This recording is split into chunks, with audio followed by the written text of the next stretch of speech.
Mhux talli ammetta li huwa minnu li l-Oppożizzjoni Nazzjonalista tefat lill-Malta f'dawl ħażin mal-Fond Monetarju Internazzjonali talli Tonio Fenech stqar li kienu stess li Marja allega li l-Gvern mhux qed jagħmel il-kalkoli tiegħu sew. Flimkien mal-Bank Dinji il-Fond Monetarju Internazzjonali jista' jitqies bħala l-aktar istituzzjoni finanzjarja influenti fid-dinja.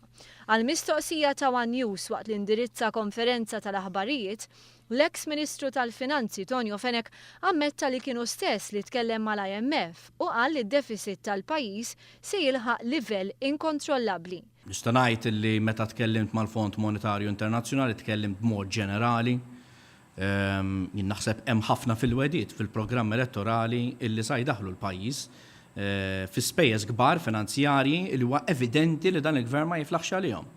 Kien il-Prim Ministru Joseph Muscat li l-ħamis li għadda fit-tmiem is-summit tal-Kunsill Ewropew fi Brussell żvela li membru tal-Gvern preċedenti iltaqa' mal-Fond Monetarju Internazzjonali u prova jxewwex kontra l-pjani tal-Gvern. Il-Prim Ministru kien sostna li din il-mossa kienet intenzjonata biss biex tagħmel il-ħsara lil pajjiż. Wara li mar jiskredita lill-Malta mal-IMF, issa Tonio Fenech irid jagħti stampa lill gvern preżenti ma rnexxilux jikkonvinċi lill-Unjoni Ewropea li d-defiċit ta' pajjiżna ma jaqbis 3%. Deficit li l-Gvern preżenti wiret minn Gvern nazzjonalista li tiegħu Tonio Fenech kien Ministru tal-Finanzi. Tonio Fenech saħansittra wasal biex jgħid li l-Gvern attwali jixtieq li Malta tidħol fl-excessive deficit procedure. Minix sorpriż li dini l-istrateġija ta' dan il-Gvern li qed jagħżel li jrid jidħol f'din il-proċedura. Matul il-konferenza tal-aħbarijiet Tonio Fenech għamel kull attentat biex juri li huwa tkellem favur l-andament tal-ekonomija meta ltaqa' ma' rappreżentanti tal-IMF.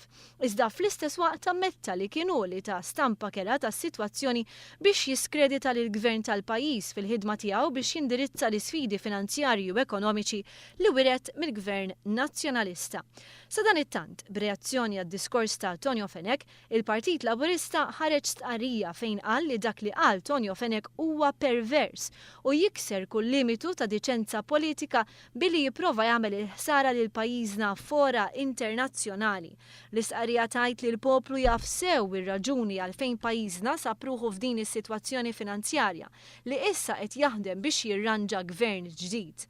Wara l-froġa li jagħmel fil-finanzi tal-pajjiż, issa Tonio Fenech qed ikompli jagħmel il-ħsara fil-fora internazzjonali permezz ta' stqarrijiet perikolużi dwar l-ekonomija.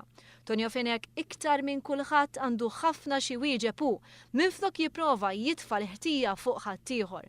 Din hija l-ar tip ta' politika tal-passat li l-poplu rema barra t-tieqa fid-9 ta' Marzu li għadda. Madankollu Simon Busuttilu Tonio Fenech jidher li għadhom ma ħadux il-messaġġ.